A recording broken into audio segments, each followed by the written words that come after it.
Caríssimas alunas, prezados alunos, hoje nós iremos tratar sobre a relação especial de emprego que envolve o empregado doméstico. A título de sugestão, eu recomendo que vocês leiam as projeções, né, relacionadas ao trabalhador doméstico. Também leiam o artigo 7º da CLT, o artigo 7º, parágrafo único e respectivos incisos da Constituição Federal, que estabelece quais são os direitos fundamentais aplicáveis ao trabalho. Talvez de mais importante, a Lei Complementar 150 de 2015, que regulamenta o trabalhador doméstico no Brasil. A Emenda Constitucional 72 de 2013, que altera o artigo 7º, parágrafo único da Constituição Federal. E, finalmente, a Convenção 189 da OIT, que diz respeito também ao trabalhador doméstico. Além disso, né, assista às aulas, os vídeos a respeito desse conteúdo, bem como leiam um livro de doutrina relacionado à matéria. Eventuais dúvidas podem ser postadas, né, nos canais institucionais. Quando a gente fala de trabalhador doméstico, a gente está falando de um trabalhador que historicamente sempre foi muito desvalorizado, sempre ou nunca recebeu uma preocupação normativa do nosso legislador. Então, até a Lei 5.859 de 1972, nós tínhamos um relativo vazio normativo referente à regulação do trabalho doméstico. A gente tinha lá um dispositivo, não é, no antigo Código Civil de 1916, falando, né, de uma mera previsão de locação de serviços. Nós tivemos alguns decretos, né, que traziam pouquíssimos direitos, né, basicamente o recebimento de salários e aviso prévio de 8 dias. Depois veio a CLT discriminando o trabalho doméstico, dizendo que, olha, os dispositivos aqui previstos não se aplicam ao trabalhador doméstico. E aí veio, sim, a Lei 5.859 de 72, que disciplinava o trabalho doméstico, né, correspondeu a um avanço normativo à época, mas, sem sombra de dúvidas, era bastante incompleta, né? Havia vários direitos fundamentais que não estavam sendo, digamos, abraçados pela Lei 5.859 de 72. Em 2006, né, a Lei 11.324 trouxe alguns outros direitos importantes, mas mesmo assim, né, se nós fôssemos comparar a proteção normativa destinada ao empregado comum daquela destinada ao trabalhador doméstico, era uma diferença muito grande. E por quê? Porque, via de regra, eu reputo por dois motivos. Via de regra, o trabalho doméstico, né, ele não é um trabalho valorizado. Inclusive, há cortes de gênero relacionados a essa desvalorização.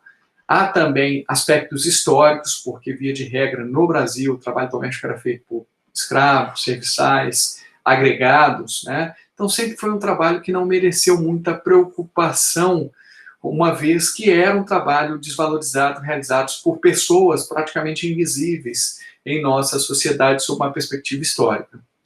E segundo, porque o trabalho doméstico é um trabalho que se destina, né, a servir basicamente as classes média e classes altas, que são classes, né, bastante empoderadas no Brasil, que são bastante, digamos, bem representadas no Congresso Nacional. E nunca houve dessas classes uma preocupação em reconhecer o trabalho doméstico como um trabalho que precisava ser valorizado. Ao revés, né, a preocupação era de sempre haver uma subvalorização do trabalho doméstico para que o trabalho doméstico fosse uma mão de obra barata, né? Porque a partir do momento que você reconhece direitos a uma categoria, isso acaba tornando, né, a contratação desses trabalhadores mais onerosa. E não havia esta intenção, né, das classes médias e altas em valorizar o trabalho doméstico em termos de concessão de direitos para que o trabalho doméstico tornasse mais caro e mais difícil de ser contratado. Tanto é que todas as vezes que se imaginava em valorizar o trabalho doméstico, sempre havia aquele argumento dizendo, mas se der mais direitos, o trabalho vai ficar caro, isso vai gerar desemprego, isso não vai ser bom para eles, enfim. O que era uma meia-verdade, né? Porque o que demanda o mercado de trabalho não é necessariamente a quantidade ou a diminuição de direitos, mas a necessidade de determinada contratação. E se a classe média e a classe alta, por seus hábitos, né, tem essa necessidade, então o trabalho doméstico, ele, de alguma forma, ele sempre vai ser demandado. E, sinceramente, nós não devemos analisar uma regulação a respeito de uma categoria sob essa perspectiva. Quando a gente trata em direito do trabalho, a gente trata de condições, né, que são minimamente aceitáveis para a realização de um trabalho decente. Então, a gente tem uma linha, a gente tem uma fronteira da qual a gente não pode, digamos, ultrapassar. Tá? Então, o mínimo de garantias para que o trabalho seja realizado em condições decentes precisa ser assegurado independentemente do seu custo. E esta que é a ideia do direito do trabalho. Ok?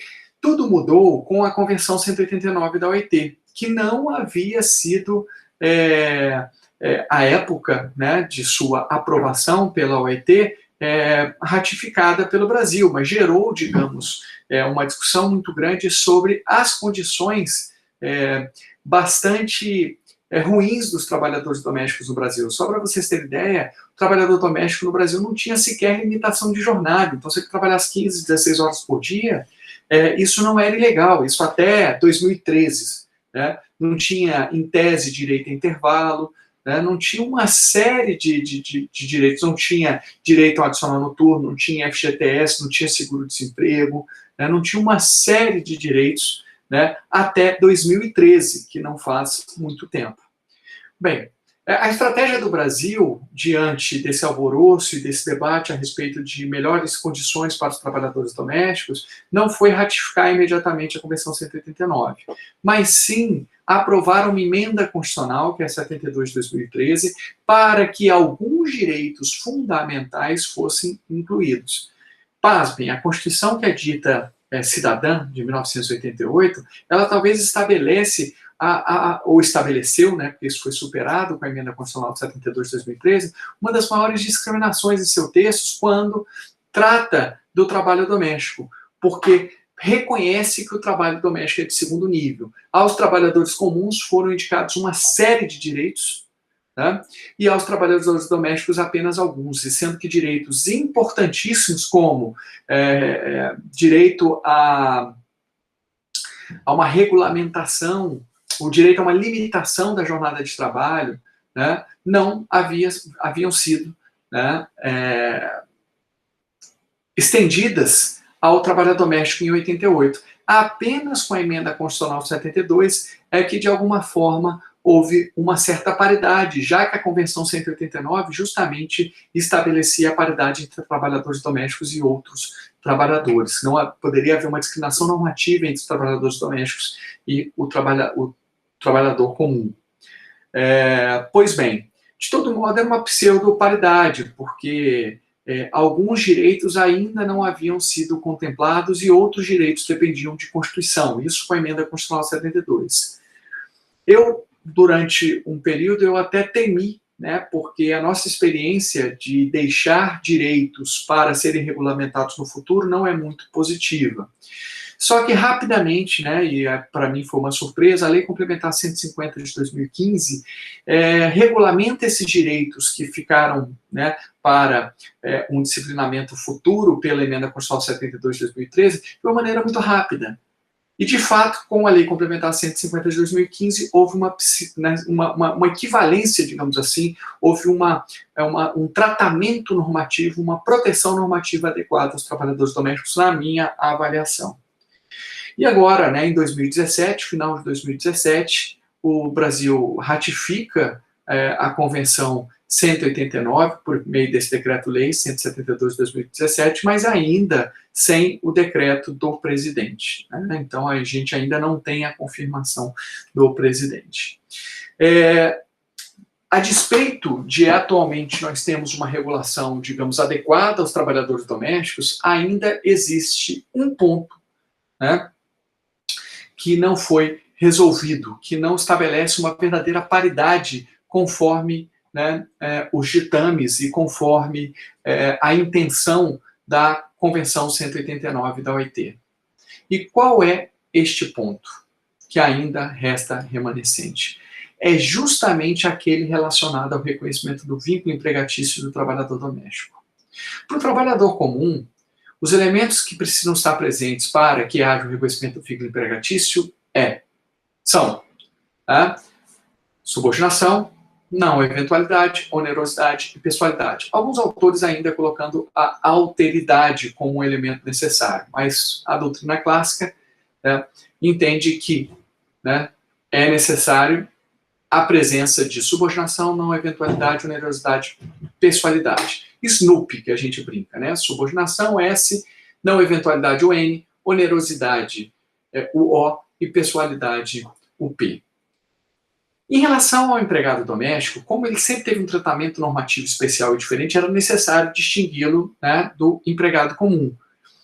E aí foram criados 3 elementos novos que precisam estar presentes para o reconhecimento do vínculo empregatício doméstico. É o que eu chamo da regra do 3 mais 1 mais 3. Nós temos 3 elementos coincidentes com os empregados comuns, quais sejam subordinação, onerosidade e pessoalidade. Nós temos um elemento que é muito parecido com o do empregado comum, mas é diferente, é onde reside a discriminação entre trabalhadores domésticos e empregados comuns, né? Que é a continuidade, porque para o empregado comum não é necessária a continuidade, basta a não eventualidade. E nós temos 3 elementos especiais, né, que podemos falar que é a prestação laboral à pessoa ou família, o trabalho no âmbito residencial e, finalmente, a finalidade não lucrativa dos serviços. Pois bem, então, 3 elementos comuns: subordinação, onerosidade e pessoalidade. Nós temos um elemento que é o temporal, que é muito semelhante, mas é diferente. Para o empregado comum, basta o trabalho ser não eventual. Ou seja, haver uma previsibilidade de repetição ao longo do tempo, de maneira ordenada. Então, para o empregado comum, se o empregado trabalhar uma vez por semana, para o empregador haverá vínculo empregatício se presentes os demais requisitos, os demais elementos, subordinação, onerosidade e pessoalidade. Para o empregado doméstico, não. Desde, né, a lei 5.859 de 72, né, houve o estabelecimento de um elemento temporal diferenciado, que seria a continuidade. A lei não explicava o que era a continuidade, a lei, né, antiga, não explicava o que era a continuidade, e a jurisprudência ficou se digladiando: olha, a continuidade tem que ter pelo menos o trabalho em 3 dias, em 2 dias, em 4 dias, e houve essa discussão, sendo que, digamos, o entendimento majoritário era que era necessário trabalho em pelo menos 3 dias na semana. Se a gente for analisar, né, contínuo é aquilo que não tem interrupção. Então, a jurisprudência ela já foi flexível, de alguma forma, a estabelecer, ao menos, o trabalho em até 3 dias por semana para que houvesse o vínculo empregatício. Ah, professor, e se o trabalho não fosse em 3 dias por semana, fosse apenas em 1 dia por semana? Não era trabalhador, não era empregado doméstico, era um diarista, que não teria direito, né, a toda a gama de proteção que a legislação estabelecia aos empregados domésticos. Ok? Perfeito. A Lei Complementar 150 de 2015, para evitar qualquer tipo de discussão, né, estabeleceu o critério jurisprudencial que estava sendo, de alguma forma, adotado, né, de maneira majoritária, praticamente por toda a jurisprudência, por toda a Justiça do Trabalho. Então, para que seja empregado doméstico, é necessário, ao menos, o trabalho em 3 dias por semana. Se trabalhar em 2 dias por semana, não é empregado doméstico. Se trabalhar a partir de 3, é empregado doméstico, se presentes os demais elementos. Ok? A meu ver, isso acaba estabelecendo uma discriminação muito grande ao trabalho doméstico em relação aos empregados comuns, porque o empregado comum ele tem essa proteção trabalhando uma vez por semana. E, sinceramente, não vejo qualquer justificativa jurídica para essa distinção estabelecida pela Lei Complementar 150 de 2015. E, em tese, em virtude dessa diferenciação, nós estaríamos, né, embora tenhamos ratificado a Convenção 189 da OIT, nós estaríamos contrários à ideia de paridade, né, de equiparação de direitos prevista na Convenção 189 da OIT. Se você for parar para pensar, qual que é a diferença entre uma cozinheira ou uma faxineira que trabalha 2 vezes por semana, em termos jurídicos, para uma que trabalha 3 vezes por semana, em termos de dinâmica da atividade? Não tem nenhuma diferença. Não tem nenhuma diferença. Então, por que não se garante direitos a esta faxineira, né, que trabalha 2 vezes por semana, e se garante a que trabalha 3 vezes? Só por causa de um dia de trabalho? Isso não acontece com um empregado comum. E nós temos que pensar em termos de proteção social. Essa faxineira, se ela, por exemplo, tiver algum acidente, ela possivelmente não recolherá INSS, porque é um trabalho muito informal, e ela vai ficar completamente desprotegida. Essa faxineira, por exemplo, não vai ter direito a tirar férias, né? E se um dia pedir à patroa, né, para viajar, ela vai viajar, mas não vai receber nenhum tipo de retribuição por isso. Então ela vai ficar, de alguma forma, vulnerável nesse período de descanso, que é extremamente importante para a sua recuperação mental e física. Então, eu critico a Lei Complementar 150 porque não vejo que há diferenciações que permitem tratar diferentes trabalhadores domésticos, empregados domésticos e empregados comuns no que se refere ao elemento temporal.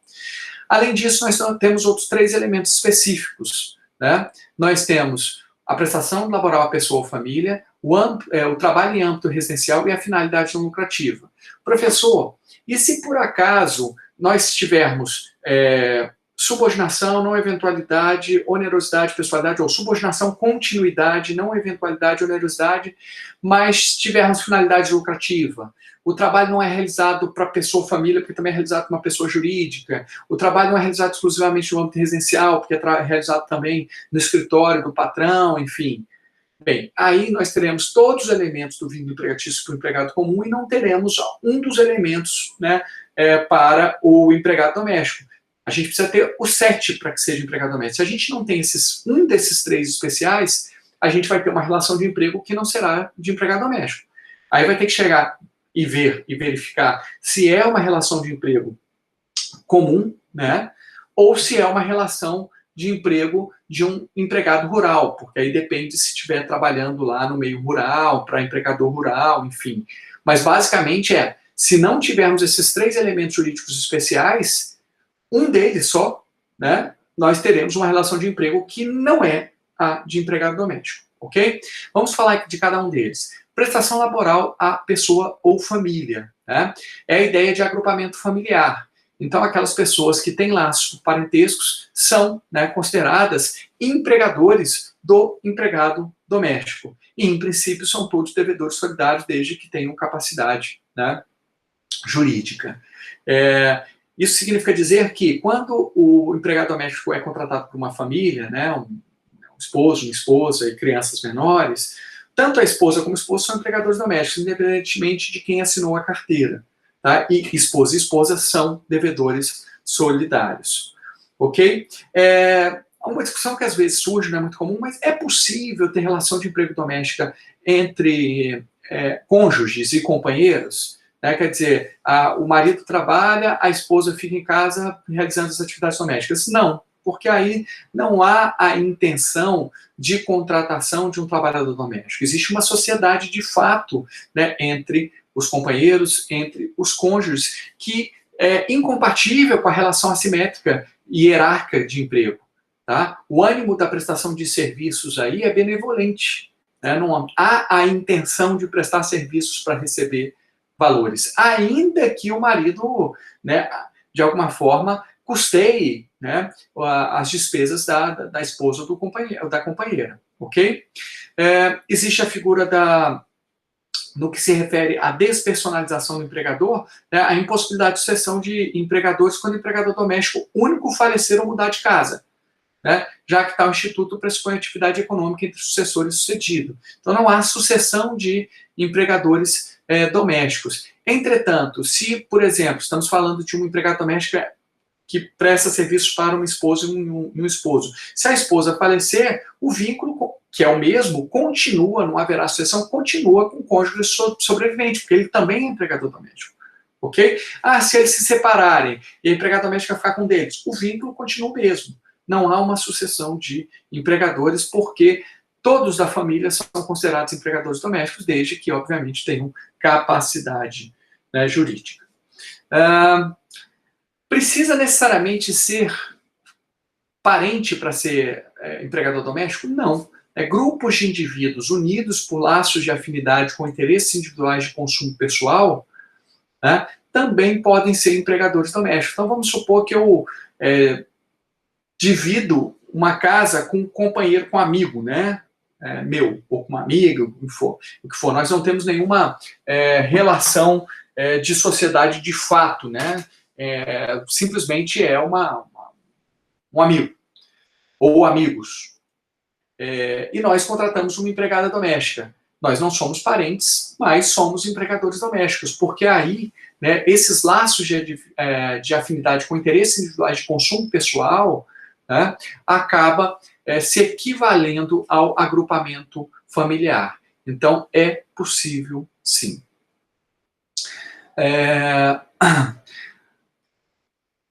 É possível que o tomador de serviço seja uma pessoa jurídica? Não. Tá? Então, empregados domésticos de empresas, de condomínios, porteiros, zeladores, faxineiros, serventes, não são domésticos, porque eles não estão prestando serviços à pessoa ou à família, estão prestando serviços a um tomador de serviço que é, né, uma pessoa jurídica. Então, o empregado doméstico, ele não presta serviços a pessoas jurídicas ou entes despersonalizados. Necessariamente deve prestar serviços a pessoas, né, ou a família, e aí sim considerado de forma equiparada aqueles grupos de indivíduos unidos por laços de afinidade com interesses individuais de consumo pessoal.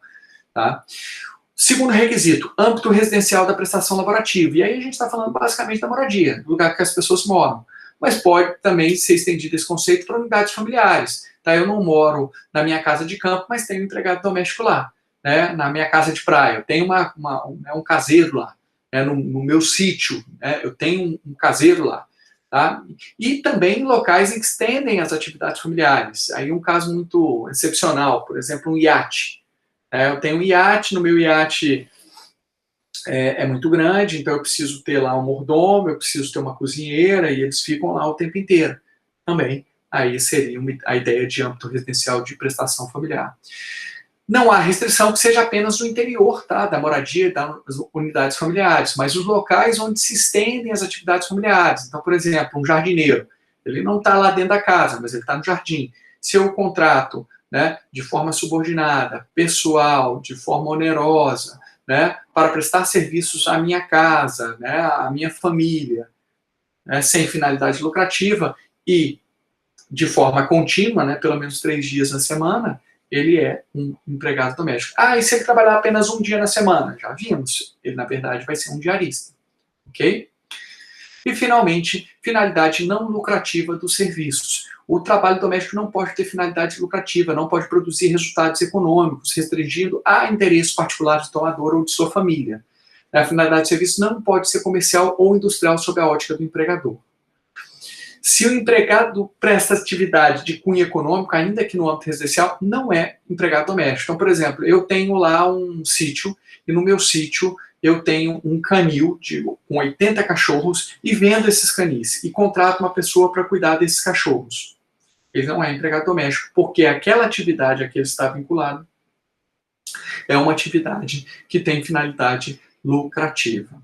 Ok? Aqui talvez resida a diferença de um empregado doméstico no meio rural e um empregado rural. Né? Então, às vezes, eu tenho uma fazenda, né? Mas minha fazenda é só para lazer. Vai ser um empregado doméstico as pessoas que eu contratarem para trabalhar naquela fazenda. Agora, se eu tenho uma fazenda e produzo, né, soja, crio gado para vender, para abate, enfim, e contrato pessoas para esta atividade, aí são empregados rurais. Tá? Porque eles estão trabalhando na zona rural ou em prédio rústico e estão realizando atividades agroeconômicas.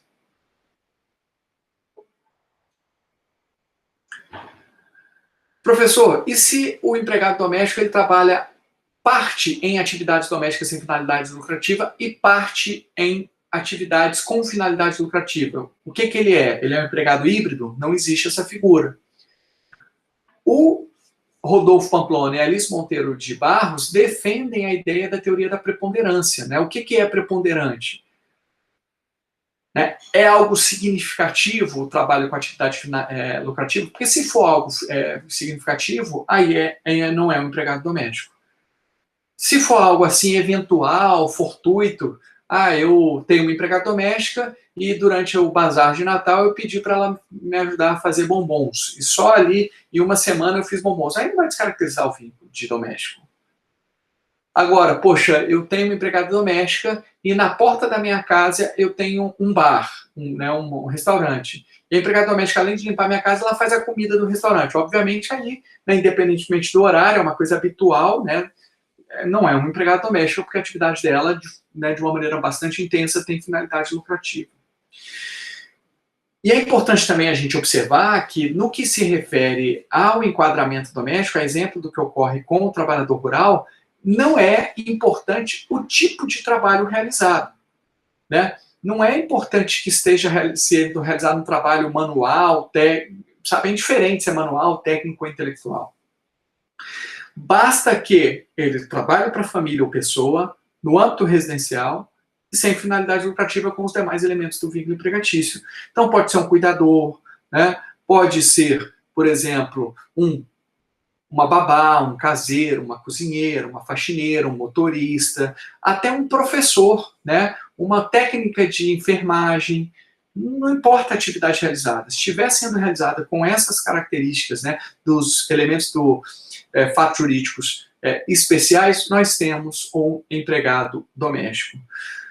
Professor, e o pedreiro, pintor e carpinteiro? Eles são empregados domésticos? Se a gente está falando de um pedreiro, pintor e carpinteiro que foram contratados por uma pessoa física para fazer a sua própria casa, não, porque aí nós temos um contrato de empreitada, de obra certa, sem vínculo empregatício. Se a gente estiver falando de um pedreiro, um pintor, um carpinteiro contratados por uma empresa de engenharia, aí não tem empregado doméstico também, tá? Porque aí ele está prestando serviço à pessoa jurídica e não à família. Tá? Então, nesse caso, a resposta é negativa. É muito difícil que tenha um pedreiro que seja empregado doméstico. Agora, se eu tenho uma mansão, né, gigantesca, tenho 15 empregados para cuidar dessa mansão, sou quase um rei, né?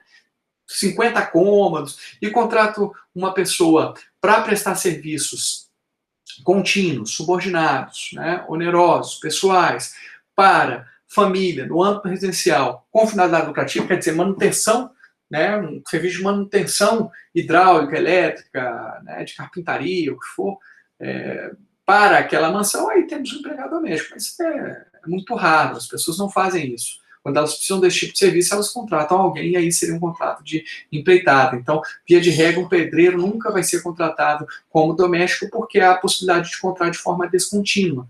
Né? Não teria a continuidade, que é um elemento do vínculo empregatício. Ele teria que trabalhar pelo menos 3 vezes por semana, e é muito difícil que isso aconteça. Senhores, cai o muro do artigo 7º, a linha A da CLT. Nós vimos que o artigo 7º, a linha A da CLT, ele impedia a aplicação dos dispositivos seletistas aos empregados domésticos. Só que o artigo 19 da lei complementar diz que a CLT pode ser aplicada subsidiariamente, obviamente, naquilo que for compatível.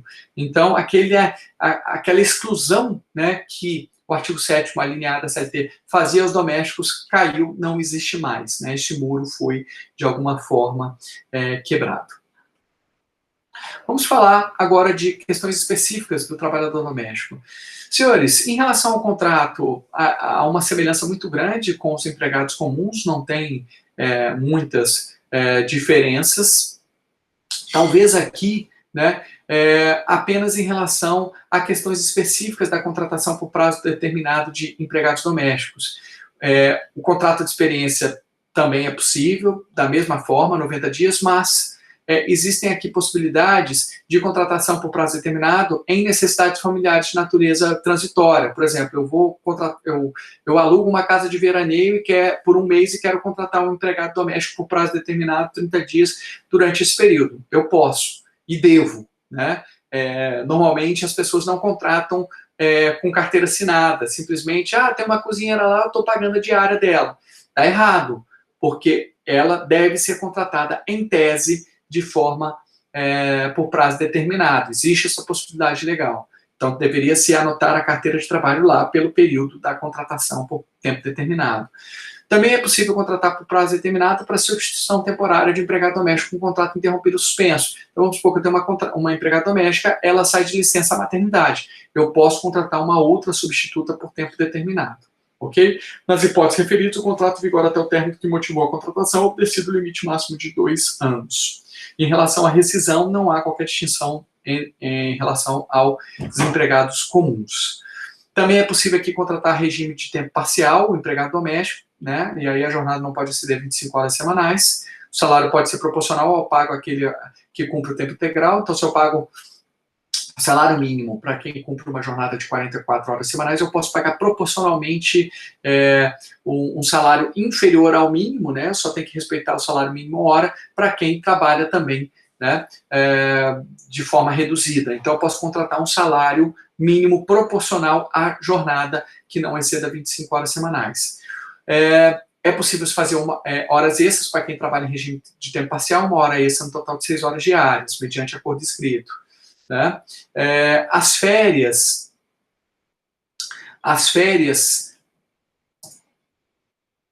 do empregado doméstico que trabalha sob regime de tempo parcial continua aquela versão anterior da reforma trabalhista para o empregado comum. Não houve mudança em relação aos trabalhadores domésticos. Então, há redução do número de férias, de dias de férias, para quem trabalha em regime parcial. Essa contratação ela é praticamente inexistente, né? Eu nunca tive conhecimento de um empregado doméstico que tenha sido contratado por regime especial, porque, via de regra, a família precisa, né, da contratação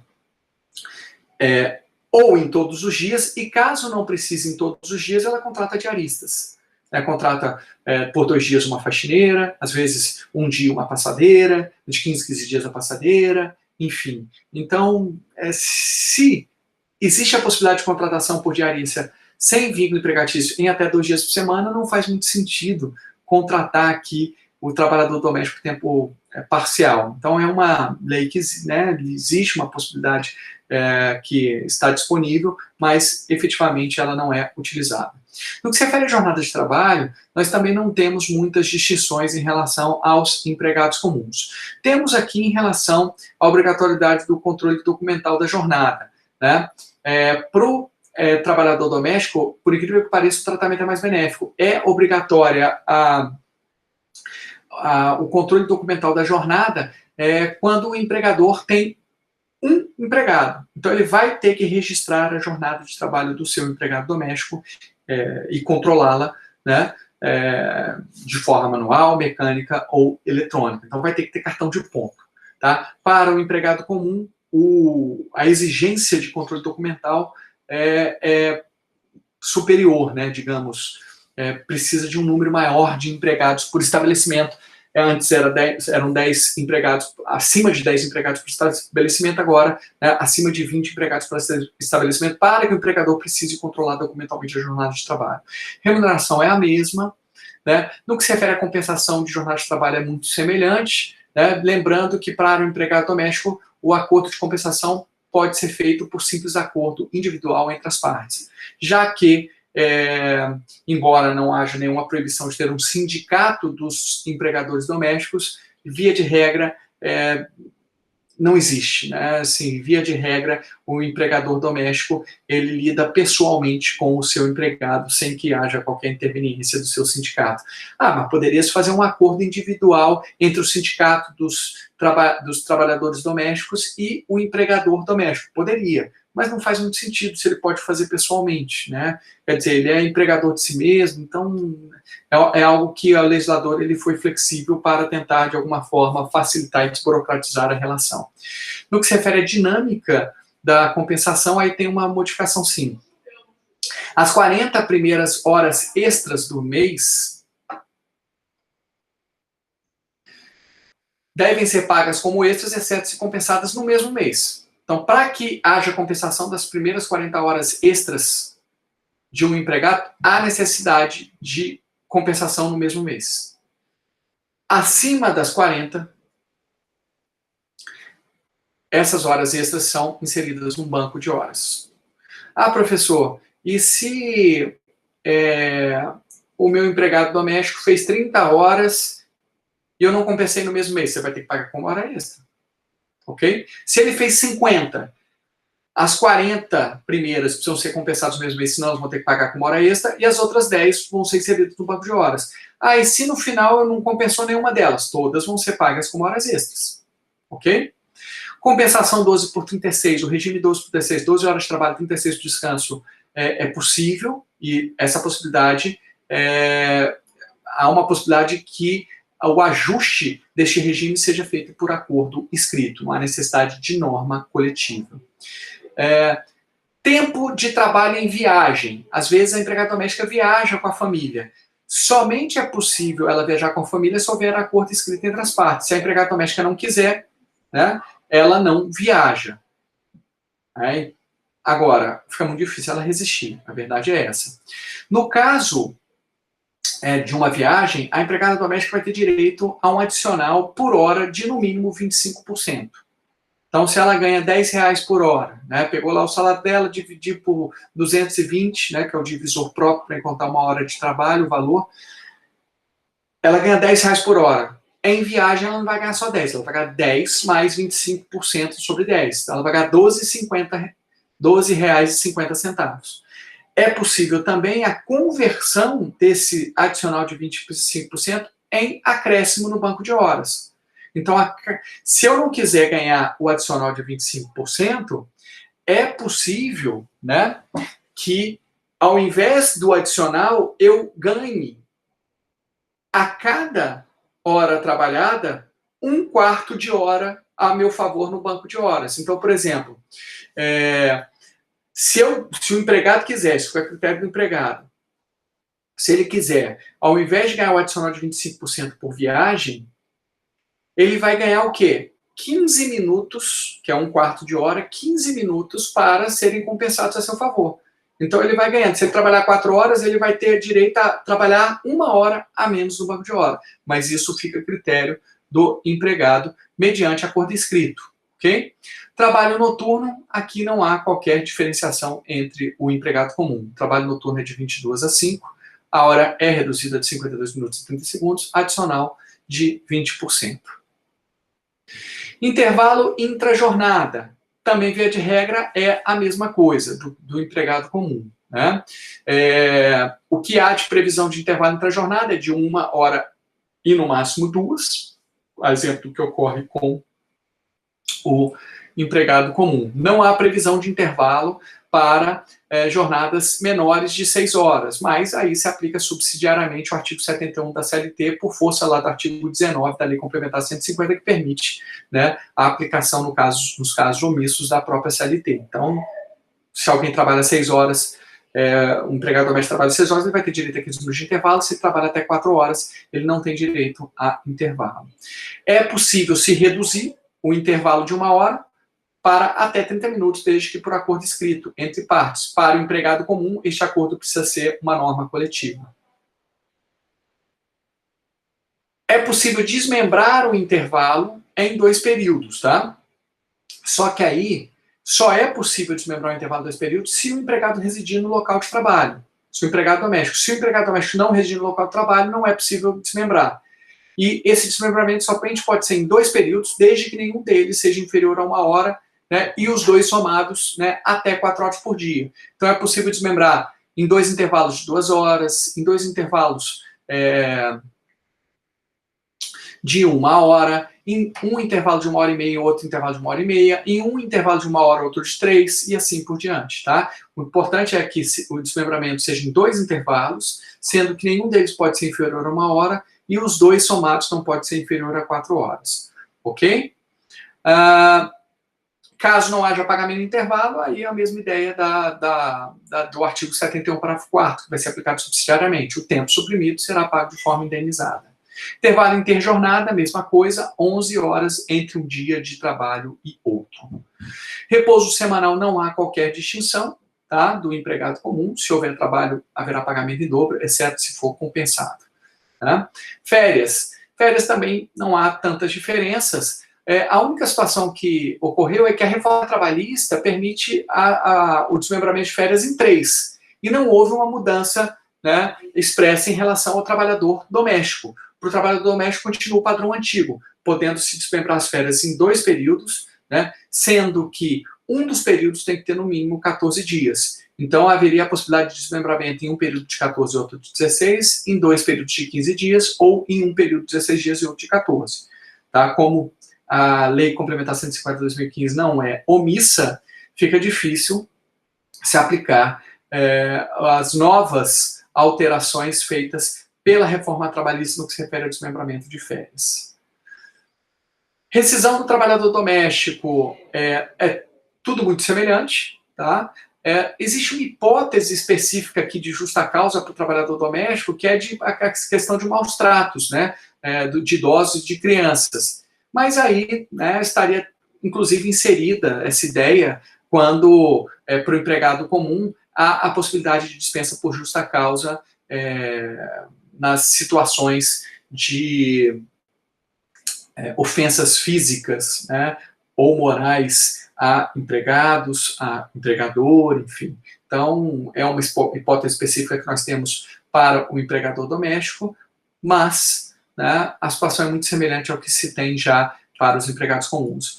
E temos vários outros direitos, né, que são aplicáveis aos empregados domésticos, né? Nós temos, por exemplo, apenas para vocês tomarem conhecimento, o empregado doméstico tem direito a vale transporte, a salário mínimo, a não ter o seu salário reduzido, a 13º salário, a aviso prévio. O FGTS, a gente precisa fazer só um comentário mais específico, que é o seguinte: primeiro, o FGTS somente passou a ser devido a partir de outubro, a competência de outubro de 2015, porque quem trouxe a regulamentação do FGTS foi a Lei Complementar 150 de 2015, mas ela diz que somente seria devido após a regulamentação do E-Social. O E-Social foi regulamentado para que fosse devido a partir de outubro de 2015. O depósito de FGTS é de 8%, como nós sabemos. E o que há de diferente para o empregado doméstico? Porque além dos 8%, o empregador já vai adiantando a multa de 40% todos os meses. O que é 40% de 8%? 3,2%. Então, o empregador doméstico recolhe no E-Social, junto com as contribuições previdenciárias e demais encargos sociais, o FGTS de 8%, mais 3,2% de FGTS, que é correspondente à multa de 40%. Ou seja, ele está recolhendo 11,2%. Mas o que acontece se o empregado for dispensado sem justa causa? A multa de 40% já vai ter sido recolhida mensalmente. Então, o empregador não vai precisar complementar nada. Ok. E o que acontece se o empregado for dispensado por justa causa ou pedir demissão, quando ele não tem direito à multa de 40%? O empregado fica com o direito, né, aos 8% de FGTS, que vai estar depositado porque ele não vai conseguir levantar, e o empregador, que já antecipou a multa de 40%, vai levantar o correspondente à multa de 40%. Tá? Então, esse depósito adicional de 3,2% é apenas uma antecipação. Não é que a alíquota de FGTS do empregado doméstico é superior. Não, é 8%. Mas o empregador já vai antecipando mensalmente os 3,2%. Caso o empregado não faça jus quanto à rescisão contratual da multa de 40%, o empregador levanta esses valores. Esses valores não vão para o empregado, os valores correspondentes a esse depósito de 3,2%. Seguro-desemprego também há uma diferença, porque o período máximo para os empregados domésticos de seguro-desemprego é de 3 meses, ok? E é necessário que tenha a carteira assinada, tenha recebido salários, melhor dizendo, pelo menos, né, 15 meses nos últimos 24 meses. Então tem uma diferenciação. No que se refere ao restante, é tudo igual. Garantia de gestante, né? Outras garantias no emprego que são compatíveis, acidentárias, por exemplo, licença paternidade, salário família, seguro acidente de trabalho. E aí temos a questão das multas do artigo 467 e 477 da CLT. Eu entendo que elas são aplicáveis, porque agora o artigo 19 da Lei Complementar 150 diz que nos casos omissos as multas do 467 e 477 devem ser aplicadas. Mas é um entendimento meu. Né? Existem alguns autores que entendem diferente. Inclusive, antes da vigência da Lei Complementar 150, o entendimento majoritário era que essas multas não eram aplicáveis, porque a CLT não poderia ser aplicada. Agora, como a CLT pode ser aplicada, por força do artigo 19, eu entendo que elas são aplicadas. Ok? Outras questões domésticos. O simples doméstico e social, né? Então, todos os encargos trabalhistas são recolhidos de uma vez. A prescrição trabalhista é a mesma, né? Está na Constituição, artigo 7º e 29, que se aplica aos domésticos. Então, 2 anos após a rescisão do contrato é o prazo penal, retroagindo 5 anos para trás, o prazo quinquenal, e é necessário que haja a guarda de documentos por pelo menos 5 anos, né? Para comprovar, caso necessário, o cumprimento das obrigações trabalhistas. Senhores, agradeço muito. Qualquer dúvida que os senhores tiverem, estou à inteira disposição. Meu muito obrigado, né? E boa sorte, tá? Este é o nosso último encontro do curso de Direito do Trabalho 2.